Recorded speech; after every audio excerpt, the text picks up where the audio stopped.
ನಮಸ್ಕಾರ ಬೆಂಗಳೂರು. ಇಂದು ಅತ್ಯಂತ ಗಂಭೀರವಾದ ಮತ್ತು ಪ್ರಸ್ತುತ ದಿನಗಳಲ್ಲಿ ಪ್ರತಿಯೊಬ್ಬರು ಯೋಚಿಸಲೇಬೇಕಾದ ವಿಷಯವನ್ನ ಇವತ್ತು ನಾನು ನಿಮಗೆ ತಿಳಿಸಲು ಹೊರಟಿದ್ದೇನೆ. ನಮ್ಮ ಹೆಮ್ಮೆಯ ಸಿಲಿಕಾನ್ ಸಿಟಿ ಬೆಂಗಳೂರು ಇಷ್ಟೊಂದು ವೇಗವಾಗಿ ಬೆಳೆಯುತ್ತಿದ್ರು ಅದರ ಜೊತೆಗೆ ಪರಿಸರ ಮಾಲಿನ್ಯ, ಟ್ರಾಫಿಕ್ ಹಾಗೂ ಕಸದ ಸಮಸ್ಯೆಯಂತಹ ದೊಡ್ಡ ಸವಾಲುಗಳನ್ನ ಎದುರಿಸುತ್ತಿರುವುದು ಕಹಿ ಸತ್ಯ. ನಾವು ನಮ್ಮ ದೈನಂದಿನ ಕೆಲಸಗಳಲ್ಲಿ ಎಷ್ಟು ಮುಳುಗಿ ಹೋಗಿದ್ದೇವೆ ಅಂದ್ರೆ ಮುಂದಿನ ಪೀಳಿಗೆಗೆ ನಾವು ಎಂತಹ ಪರಿಸರವನ್ನ ಬಿಟ್ಟು ಹೋಗುತ್ತಿದ್ದೇವೆ ಎಂಬ ಅರಿವೇ ನಮಗಿಲ್ಲದಂತಾಗಿದೆ. ಇಂತಹ ಪರಿಸ್ಥಿತಿಯಲ್ಲಿ ವೈಟ್ಫೀಲ್ಡ್ನ CMRIT ಕಾಲೇಜ್ನಲ್ಲಿ ಆಯೋಜಿಸಲಾಗಿರುವ ಬೆಂಗಳೂರು ಕ್ಲೈಮೇಟ್ ಸಮ್ಮಿಟ್ ಆಲ್ಟರ್ನೇಟಿವ್ 2026 ನಿಜಕ್ಕೂ ಅತ್ಯಂತ ಶ್ಲಾಘನೀಯ ಮತ್ತು ಸಮಯೋಜಿತ ಹೆಜ್ಜೆ ಆಗಿದೆ. ತುಂಬ ಅದ್ಭುತವಾಗಿ ಈ ಒಂದು ಶೃಂಗಸಭೆ ಸಮಿಟ್ ಆರ್ಗನೈಸ್ ಮಾಡಿದ್ದಾರೆ. ಎಲ್ಲ ಜನರನ್ನು ಇಲ್ಲಿ ಸೇರಿಸಿದ್ದಾರೆ. ಸ್ಟೇಕ್ ಹೋಲ್ಡರ್ಸ್ ಅಂತ ನಾವು ಕರಿತೀವಿ. ಅದು ಸಾರ್ವಜನಿಕರು ಇರ್ಬೋದು, ಒಂದು ವಾಕಥಾನು ಮತ್ತು ಇದು ಮಾಡಿ ಅವೇರ್ನೆಸ್ ಕ್ರಿಯೇಟ್ ಮಾಡ್ತಕ್ಕಂಥ ಕೆಲಸ ಭಾಳ ಅದ್ಭುತವಾಗಿ ಈಗಾಗಲೇ ಮಾಡಿದ್ದಾರೆ. ನಮ್ಮ CMRITಯ ಸಾಕಷ್ಟು ಜನ ವಿದ್ಯಾರ್ಥಿಗಳು ಇದರಲ್ಲಿ ಸಕ್ರಿಯವಾಗಿ ಭಾಗವಹಿಸಿ ಅವೇರ್ನೆಸ್ ಆ್ಯಕ್ಟಿವಿಟೀಸ್ಗಳೆಲ್ಲ ತಮ್ಮನ್ನು ತೊಡಗಿಸ್ಕೊಂಡಿದ್ದಾರೆ.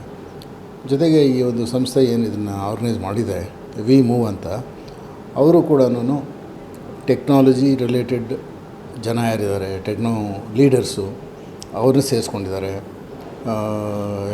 ಆರ್ಟಿಸ್ಟು, ಕಲ್ಚರಲ್ ಪೀಪಲ್ಲು, ಸಾಂಸ್ಕೃತಿಕವಾಗಿ ಹೆಚ್ಚು ಜ್ಞಾನ ಇರ್ತಕ್ಕಂಥವ್ರು, ಈ ಗಾರ್ಬೇಜ್ ಬಗ್ಗೆ ನಾಲೆಜ್ ಇರ್ತಕ್ಕಂಥವ್ರು, ಎನರ್ಜಿ ಬಗ್ಗೆ ನಾಲೆಜ್ ಇರ್ತಕ್ಕಂಥವ್ರು, ಯಾವ ಸಮಸ್ಯೆಗಳಿಂದ ಬೆಂಗಳೂರು ನಗರದಲ್ಲಿ ಒಂದು ಕ್ಲೈಮೇಟ್ ಇಶ್ಯೂ ಬರ್ತಾ ಇದೆ, ಇಲ್ಲಿ ವಾತಾವರಣ ಬದಲಾವಣೆ ಆಗ್ತಾ ಇದೆ, ಅದ್ರ ಬಗ್ಗೆ ಎಲ್ಲ ಚಿಂತನೆ ಮಾಡೋದಕ್ಕೋಸ್ಕರ ಮಾಡಿರ್ತಕ್ಕಂಥ ಸಮ್ಮಿಟ್ಟು.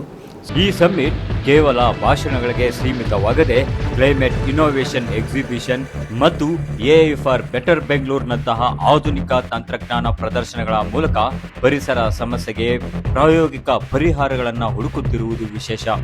ಎಲ್ಲರೊಳಗೊಂದಾಗು ಮಂಕುತಿಮ್ಮ, ಈ ಒಂದು ವಾಕ್ಯದಲ್ಲಿ ನಾಗರಿಕರ ಜವಾಬ್ದಾರಿ, ಸಿಟಿಸನ್ ರೆಸ್ಪಾನ್ಸಿಬಿಲಿಟಿ, ಪರಿಸರವನ್ನು ನಾವು ಹೇಗೆ ಕಾಪಾಡಬೇಕು, how to take care of the mother planet, ಮತ್ತು ನಮ್ಮ ಒಂದು ಸಾಂಸ್ಕೃತಿಕ ಪರಿಚಯ,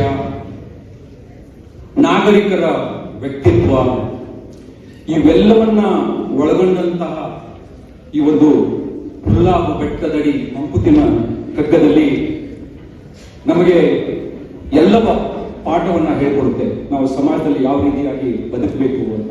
ಆರ್ಟ್ ಆಫ್ ದಿ ಕ್ಲೈಮೇಟ್ ನಂತಹ ಕಾರ್ಯಕ್ರಮಗಳ ಕಲೆಯ ಮೂಲಕ ಜನರಲ್ಲಿ ಪರಿಸರ ಪ್ರಜ್ಞೆ ಮೂಡಿಸುತ್ತಿರುವುದು ಜನರನ್ನ ಸುಲಭವಾಗಿ ತಲುಪಲು ಸಹಕಾರಿಯಾಗಿದೆ. ನಗರದ ಒಳಿತಿಗಾಗಿ ಶ್ರಮಿಸುತ್ತಿರುವವರನ್ನ ಗುರುತಿಸಿ ಬೆಂಗಳೂರು ಚೇಂಜ್ ಅವಾರ್ಡ್ಸ್ ನೀಡುತ್ತಿರುವುದು ಇತರರಿಗೂ ಪರಿಸರ ಸಂರಕ್ಷಣೆಯಲ್ಲಿ ತೊಡಗಿಸಿಕೊಳ್ಳಲು ದೊಡ್ಡ ಪ್ರೇರಣೆಯಾಗಿದೆ.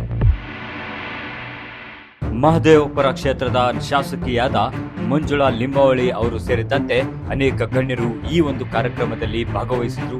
ಅಷ್ಟೇ ಅಲ್ಲದೆ ಕ್ಲೈಮೇಟ್ ಚೇಂಜ್ಗೆ ಬೇಕಾದಂತ ಸೂಕ್ತ ಮಾರ್ಗದರ್ಶನಗಳನ್ನ ಅವರು ಇಲ್ಲಿ ಹಂಚಿಕೊಂಡ್ರು. ಇನಿಷಿಯೇಟಿವ್ ತಗೊಂಡು ಮಾಡ್ತಾ ಇರೋದಕ್ಕೆ ಬಹಳ ಸಂತೋಷ. ನಮ್ಮ ಕ್ಷೇತ್ರದಲ್ಲಿ ಸಾಕಷ್ಟು ಒಂದೊಂದು ಅಂಗಡಿಯಲ್ಲೂ ಒಂದೊಂದು ಅಪಾರ್ಟ್ಮೆಂಟ್ ಅಲ್ಲೂ ಹೇಳಬೇಕು ಅಂದ್ರೆ ಈ ತರ ಬಹಳ ದೊಡ್ಡ ಸಮಸ್ಯೆ ಇದೆ. ನಾವೆಷ್ಟು ಮಾಡಿದ್ರೂ ಸಾಕಾಗಲ್ಲ. ಈಗ ತಾನೇ ಅವರು ವಿನಯ್ ಸಿಂಧ್ಯಾ ಅವರು ಸರ್ ಹೇಳಿದ್ರು, ಒಬ್ಬರಿಂದ ಸಾಧ್ಯ ಇಲ್ಲ ಅಂತ ಅಂದ್ಬಿಟ್ಟು ಎಲ್ಲರೂ ಪ್ರತಿಯೊಬ್ಬರು ಕೈ ಜೋಡಿಸ್ಬೇಕು. ಯಾಕಂದ್ರೆ ಇದು it's a small issue.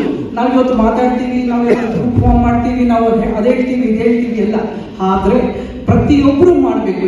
We move foundation ಮತ್ತು CMRIT ಹಮ್ಮಿಕೊಂಡಿರುವ ಈ 2 ದಿನಗಳ ಸಮಾವೇಶವು ಬೆಂಗಳೂರಿನ ಸುಸ್ಥಿರ ಹಾಗೂ ಹಸಿರು ಭವಿಷ್ಯಕ್ಕೆ ಭದ್ರ ಬುನಾದಿಯಾಗಲಿ ಎಂದು ಆಶಿಸೋಣ.